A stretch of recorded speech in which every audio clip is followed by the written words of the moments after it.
Bueno, y ya estamos en la nota del día, en el piso, con Carlos Bianco, ministro de Gobierno de la provincia. ¿Qué tal, Carlos? ¿Qué tal? ¿Qué tal? ¿Cómo están? Bien.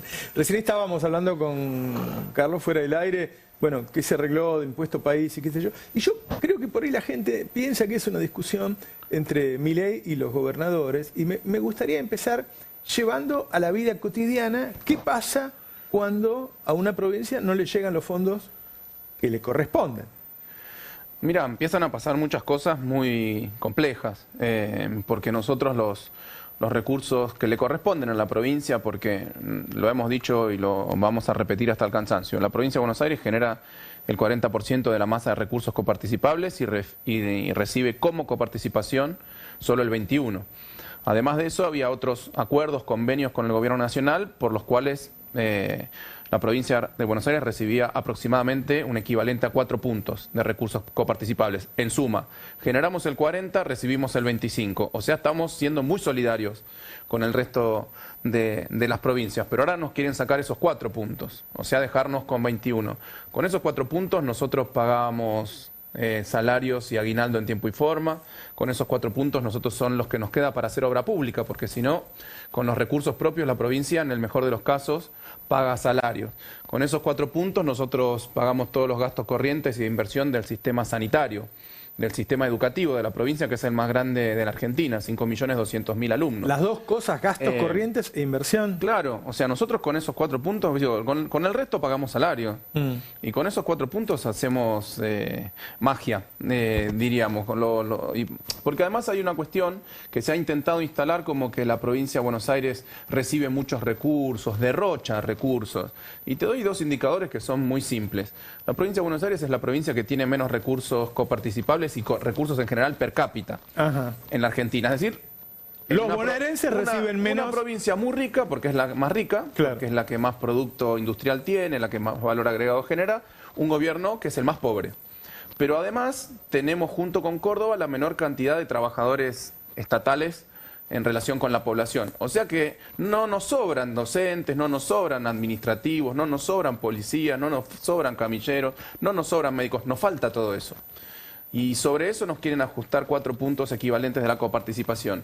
Bueno, un desaguisado total, Yo no sé qué está esperando el presidente de la provincia de Buenos Aires. Yo lo dije el otro día, a mí me parece que hay una cuestión muy fuerte de revanchismo respecto de la provincia de Buenos Aires, y así todo, con esos menores recursos que estamos recibiendo, porque gran parte de esos convenios que están firmados y están vigentes con el gobierno nacional, el Fondo de Fortalecimiento Fiscal, la actualización del Fondo del Conurbano Bonaerense, el Fondo Nacional de Incentivo Docente, que ahora está siendo pisado, así todo, nosotros nos damos el lujo, el gobernador Kicillof ha dispuesto que vayan 2 helicópteros a ayudar a Chubut en los incendios que está habiendo en la zona. O sea, cosa que no hizo el gobierno nacional. O sea que así todo nosotros vamos a seguir haciendo lo que tenemos que hacer con los recursos que tenemos. Obviamente si nos secan de recursos nos vamos a tener que tomar definiciones políticas al respecto. Pero bueno, nosotros vamos a seguir dando la batalla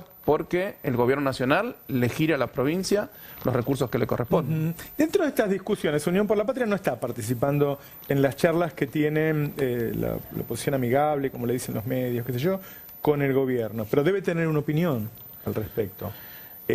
Porque hay distintas formas de que, en la mesa de negociación, de que las provincias recuperen lo que han perdido. Se está hablando de la posibilidad de coparticipar el impuesto país, se está hablando de volver al impuesto a las ganancias. ¿Cuál piensan ustedes que podría ser el camino más adecuado? Mira, nosotros, la provincia de Buenos Aires, nuestra fuerza política no está participando de esas negociaciones porque hemos tenido una posición muy clara y muy contundente respecto tanto al DNU como la ley ómnibus. Nosotros la hemos analizado en detalle y no hay una sola norma, un solo artículo. Miento, había un artículo. ¿Y las retenciones? Había un artículo que favorecía, me parece que al pueblo en general y al pueblo de la provincia de Buenos Aires en particular. El artículo que establecía que ya no había que poner más una sugerencia de un medicamento en la receta, que había que poner la droga genérica. Claro. Bueno, seguramente por algún tipo de lobby que habrá aparecido, el gobierno nacional decidió quitarlo. Claro. Lo de las retenciones es una discusión, me parece que válida, que nosotros la hemos dado siempre. Nosotros creemos que el esquema de retenciones es totalmente antiindustrial y con un sesgo antiexportador, ponerle mayores retenciones a los productos productos con valor agregado que a los productos primarios. Industriales, Me sí. parece que, no sé, nunca visto, me parece que no se habrá visto esto en ningún lugar del mundo, No. en ningún país del mundo, en ninguna época del mundo, que un gobierno decida ponerle derechos de exportación, retenciones más altas a los productos finales que a los productos primarios. O sea, tiene un sesgo Hay anti-exportador. retención 0 para la lana y 15 para claro, una prenda. un sesgo anti-exportador y sesgo primarizador. Así es. O sea que nosotros consideramos que esa es una discusión válida. Hay que discutir el esquema de retenciones, realmente hay que discutirlo, pero esta no es la forma. Esta no es la forma porque, te decía, la provincia de Buenos Aires explica más del 50% de toda la industria de la Argentina. Con estas retenciones al sector industrial es básicamente una política totalmente... Bueno, lo que llamamos, me acuerdo con Macri, lo llamábamos industricidio, se está empezando a producir. Mira, recién cuando venía en el auto de La Plata, estaba leyendo un informe que me pasó Juan Cuatromo, el presidente del Banco Provincia. En el primer mes de Milei, a pesar de que bajó el costo del crédito porque pusieron la tasa de referencia de 133, sí, la bajaron a 100. En realidad no la hicieron para bajar el costo del crédito productivo, sino para licuar los ahorros de los argentinos. Pero bueno, eso podría ser un incentivo para que las empresas con menor tasa de referencia tomen crédito. ¿Sabes qué pasó con el crédito productivo? Bajó 20%, a pesar de que se abarató. ¿Por qué te pensás que? Porque las empresas no invierten porque la perspectiva es muy mala. Bueno, acaba de salir el informe del FMI diciendo que nuestra economía se va a reducir en un 2,8% este año. Y en general el FMI es bastante amigable con los gobiernos de derecha. Creo que se queda cuando gobernamos nosotros dice que caemos, sí, y después crece la economía. Cuando gobierna la derecha, en general dice que crece y después cae. Bueno, si el FMI está diciendo que cae 2,8, seguramente la perspectiva es que caiga un poco más. Y las medidas que se están tomando me parece que son tremendamente recesivas. Bueno, lo dijeron ellos, inflacionarias. Bueno, si se mantiene el DNU, por ejemplo, están liberadas todas las Expo y todas las Impo. En un momento, vos liberás Impo en un momento en que el mundo está en recesión. Estados Unidos y Europa están en recesión. Es decir, los tipos van a China tratar de... con un crecimiento muy bajo. Muy bajo. Entonces, y Brasil con un crecimiento van a tratar de muy bajo. ubicar su producción en otro lado para que no baje y nosotros vamos a ser uno de los pocos países abiertos. Sí, ya lo conocemos, ¿eh? Pasó en la dictadura, pasó durante el menemato, pasó en el gobierno de la Rúa, pasó durante el macrismo y se llamó siempre industricidio. Es lo que va a pasar. Por eso, mira, yo soy de leer bastante los informes de los organismos internacionales, del Banco Mundial, del FMI, etcétera, y hoy hay toda una vuelta a la política industrial en el mundo. Los países desarrollados los que están volviendo a hacer es política industrial. ¿Qué es política industrial? Darle distinto tipo de subsidios e incentivos a los sectores industriales para que generen valor agregado y empleo local. Eso está pasando en el mundo, en todo el mundo, no en China y en Rusia. En China sí pasa, en Rusia pasa, pasa en Estados Unidos, pasa en Europa, pasa en Brasil. No pasa en Argentina, vamos totalmente a contramano en el mundo. Cuando el mundo se quiere industrializar, cuando el mundo quiere desarrollar sus sectores productivos, sus sectores industriales, cuando el mundo quiere proteger su trabajo y su valor agregado, Argentina desindustrializa. Con una batería de medidas, el crédito productivo es una, como decíamos recién, el sesgo antiindustrial de la política exterior y el sesgo antiexportador. Los tarifazos que se van a venir, porque eso va a impactar muy fuerte en la industria, como repito, como pasó durante el gobierno de Macri. Lo que están haciendo muchos países del mundo es generar sus condiciones para obtener su propia energía a bajo costo para sus industrias. Estados Unidos tiene una política de largo plazo basada en el shale gas. Nosotros ahora queremos poner los precios de la energía en lo que se conoce como export parity, al mismo precio de exportación, sin tener en cuenta el costo argentino de producir energía, que sería lo que nos tendría que dar una ventaja competitiva para competir. Porque mira, hoy lo pensaba, ¿cuál era el argumento de muchos sectores industriales concentrados de la Argentina hasta hace poco respecto de los salarios? Que teníamos salarios, hasta el 2015, que la Argentina tenía salarios muy altos y con esos salarios no se podía competir en el mundo. Bueno, los salarios bajaron al 50%. Y tenemos el mismo problema de competitividad, o peor. ¿Por qué? Porque no acompañaron el resto de las medidas y no están acompañando el resto de las medidas. O sea que no es un tema salarial. Ahora, no es un tema salarial. En los próximos meses, en los próximos 3 meses, se van a eliminar todos los subsidios. Habían dicho que lo iban a hacer en 3 años y lo van a hacer en 3 meses. Acá se pagan 300 sueldos. Creo que es algo que en general la gente no lo piensa, pero va a llegar un momento que va a venir el trabajador y me va a decir, no agarro yo además del sueldo, necesito que me pagues el transporte. Quiere decir que, de alguna manera, el Estado, cuando le mantiene el transporte bajo al trabajador, me subsidia a mí. ¿No? O sea, lo que vas a hacer es subirle el costo a las empresas si no querés. O sea, en el mundo hay países donde directamente el transporte es gratis. Sí, para sí. que la gente vaya a trabajar, el Muchos estudiante vaya a países de estudiar. Europa. Sí, sí, sí. Claro. Salario indirecto se llama. Por lo menos el transporte. Mira, ¿Qué sé creo yo? que el otro día vi una declaración de Milei, o no me acuerdo si era exactamente Milei o de alguno de sus funcionarios, que decía, no, ahora en el salario las empresas van a tener que incluir el costo de transporte. O sea, aumentándole Claro. el costo a las empresas. Digo, yo no digo que estemos en condiciones de ir a un límite como para tener el transporte público gratuito. La verdad que no estamos en condiciones económicas Argentina Sí, hoy. sí. Ahora, pasar de un boleto de 52 a 300, a 250, como quieren pasar ahora, es un golpazo al bolsillo. Lo pague el trabajador o lo pague el empresario pyme, o lo pague el comercio que lo contrata. Que tampoco va a suceder, porque en estas condiciones no va a haber un traspaso del costo al salario del trabajador. Claro. Lo va a terminar pagando el trabajador. Pero Y lo que va a pasar es que no va a poder viajar el trabajador. Pero es uno de los problemas conceptuales que hay por ahí entre los empresarios argentinos. Otra cosa, aparentemente, desde la caída del artículo fiscal, Milei ha decidido cargar el ajuste sobre las provincias. Algún gobernador ya me dijo, bueno, me parece que se viene una ola de cuasimonedas. ¿Lo ves como una alternativa?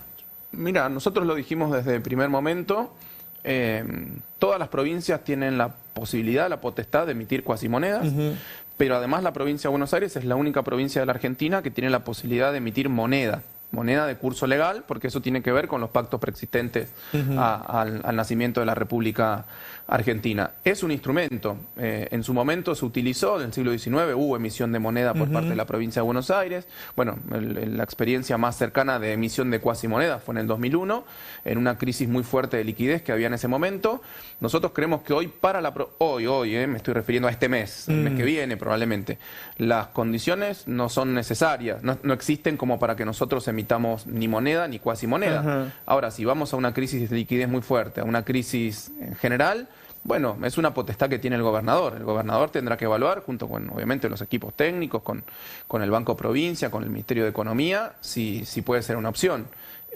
Ojalá que no se llegue a ese punto, pero para que no se llegue a ese punto no tiene que sucederse una crisis muy fuerte ni bancaria, ni financiera, ni de liquidez, y tienen que surtir a las provincias con los recursos que le corresponden. Vos me decías hace un rato que hay varias, en el menú de opciones hay varias discusiones de cómo transferir o generar los recursos para transferir a las provincias. Nosotros creemos que la posibilidad de la coparticipación del impuesto país Capaz no lo quiere resignar porque está dentro de su... Bueno, por eso. Pero bueno, lo tiene que solucionar el gobierno nacional. Para eso lo votaron, digo, para que genere los recursos que le corresponden a las provincias. ¿No hay diálogo en este momento con el gobierno nacional? Poco y nada. Mira, nosotros estábamos gestionando con nuestro ministro de Infraestructura, con Gabriel Catopodis, una reunión con el ministro Ferraro y nos quedamos sin interlocutor de repente. Pero el resto de los ministerios, el resto de las secretarías tienen muy poca llegada. Inclusive, bueno, yo hablo mucho con los intendentes, obviamente por mi función en la provincia de Buenos Aires. Muchas de las obras, muchos de los programas nacionales que se ejecutan en el territorio, en los municipios, etcétera, requieren de una coordinación entre el gobierno nacional y el municipio y obviamente la provincia.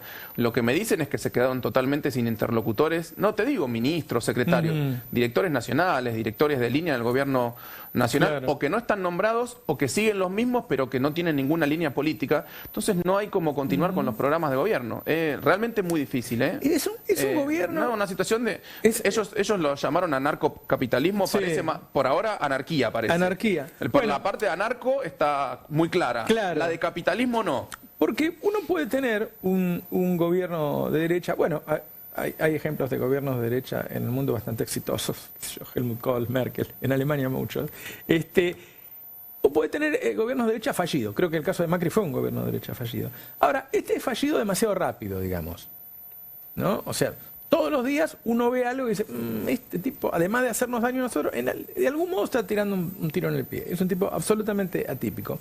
Ahora, esto no es nuevo. Uno en la campaña se daba cuenta que estaba ante un personaje atípico. Y la pregunta es, si ustedes han evaluado, se han puesto a pensar, ¿qué pasó? ¿Por qué ganó Milei? Sí, lo venimos pensando desde el día que ganó Milei. e inclusive desde antes, porque había una perspectiva previa al balotaje de que podía ser una elección positiva para el actual presidente. Mirá, yo creo que pasaron varias cosas. Por un lado, 8 años en los que, en los primeros 4 años, una crisis muy fuerte. Había llegado el gobierno de Macri, el gobierno del PRO, el gobierno de, bueno, en esa época era Cambiemos, ¿no? Cambiemos. Había generado una expectativa, creo que había generado una esperanza, por eso ganó. Después terminó siendo una estafa electoral, porque yo me acuerdo muy claramente lo que decía Macri en la campaña. No era una campaña como esta que hubo de Milei diciendo vamos a hacer un ajuste brutal, la Argentina no puede seguir así, sino que decía, bueno, faltan cosas, las vamos a mejorar, lo bueno del kirchnerismo se va a mantener, lo malo del kirchnerismo va a cambiar y se va a mejorar. Después rompió todo, lo bueno lo destruyó y no vino nada distinto, sino que fue todo a contramano, inclusive terminando con el hermoso regalo que le dejó a la posteridad a los argentinos de ese crédito con el Fondo Monetario de 45.000 millones. O sea que fueron 4 años de un fuerte retroceso en términos sociales, en términos económicos, de caída de los salarios reales, de las jubilaciones, de industricidio, de muerte de empresas, de cierre de comercios, etcétera. Después vino nuestro gobierno, que generó muchísima esperanza, realmente generó muchísima esperanza, y que creo que no fue un gobierno exitoso. En algunos sentidos yo reivindico, en términos de actividad productiva mejoró muchísimo, la actividad productiva, la generación de empleo mejoró muchísimo, pero un gobierno peronista no es solamente mejorar la actividad productiva y el empleo. Un gobierno peronista es mejorar las condiciones materiales de vida del pueblo trabajador, del pueblo en general, del pueblo trabajador en particular. Eso no sucedió, porque no supimos, porque no fuimos lo suficientemente valientes y disruptivos. Probablemente en algunas políticas la distribución del ingreso no la pudimos recuperar de lo que había caído del macrismo, y eso no se pudo recuperar. Yo creo que esa es la principal razón material, económica. Después están las cuestiones políticas. La verdad que no hicimos una gestión prolija. En términos políticos hubo muchas disputas internas dentro de nuestro gobierno. No quiero hacer la autopsia a cielo abierto, ya la hemos hecho en los ámbitos que corresponden y la hemos discutido con quien corresponde. Pero me parece que eso generó, por un lado, gobierno de Macri con mucho retroceso. O sea, vos decís que además de que no estaban gobernando bien, se estaban peleando públicamente y eso generaba... Es lo que pasó, Vox Populi, era a cielo abierto además. O sea, un gobierno de Macri que hizo empeorar mucho las condiciones materiales y un gobierno nuestro que no las mejoró.